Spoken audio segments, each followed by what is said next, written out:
कई बार हमारी जिंदगी में अपनों का, परिवार का, काम का तो रिश्तों का इतना तनाव बन जाता है कि हम डिप्रेशन में चले जाते हैं और पूरी जिंदगी हमें बिल्कुल बेकार सी लगने लगती है। तो आइए आज मैं आपको बताने वाला हूँ कुछ ऐसे टिप्स, कुछ ऐसे उपाय जिससे आप निश्चय ही अपने आप को मानसिक तनाव, डिप्रेशन से बाहर निकाल पाएंगे। मानसिक तनाव का सबसे बड़ा कारण यह है ज्यादा सोचना और जरूरत से ज्यादा कल्पना करना, हर बात को फील करना, बार बार रिवीजन करना।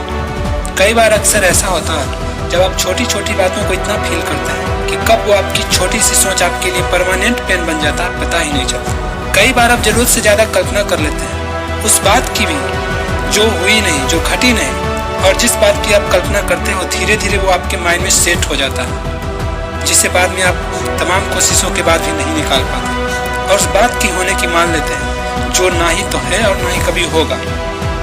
और जिस बात को आप मान लेते हैं वही आपका डर बन जाता है, वही आपको सच लगने लगता है और वही सोच, वही डर कब आपके दिमाग का हिस्सा बन जाता है आपको पता भी नहीं चलता और आप उस अनजाने डर को जीते रहते हैं। हर साल एग्जाम होता है जिसमें हजारों लाखों स्टूडेंट भाग लेते हैं। परीक्षा देने के दौरान भी सबों के पास बहुत स्ट्रेस होता है, बहुत डिप्रेशन होता है, पर वहाँ तक तो ठीक है। पर एग्जाम के रिजल्ट आने के बाद आप न्यूज़पेपर जब भी पढ़ेंगे सैकड़ों केसेस ऐसे सामने आते हैं जिसमें कि साफ लिखा होता है कि एग्जामिनेशन में फेल होने के कारण स्टूडेंट ने खुदकुशी की।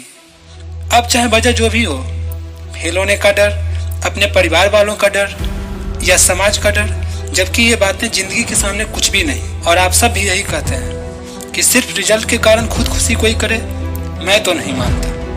पर कभी आपने सोचा है वजह फेल होना नहीं है, वजह है रिवीजन करना उस बात का जिस बात के कारण खुदकुशी जैसी बात भी उसे बहुत छोटी लगे। फेल तो हजारों हो गए पर उसमें से कोई इस बात को रिवीजन करना शुरू कर देता है। मैं तो फेल हो गया, अब मैं क्या करूँगा, अब लोग क्या कहेंगे, माँ बाप क्या कहेंगे, अब जीना बेकार है, मर जाना ही अच्छा है। ऐसा बार बार सोचना शुरू कर देते हैं और ये फेल होने का रिवीजन उनको खुदकुशी करने पर मजबूर कर देता है। उसे शायद उस वक्त ऐसा लगता है कि जो जिंदगी ना दे सकी वो शायद मौत दे दे, पर ऐसा कुछ भी नहीं होता।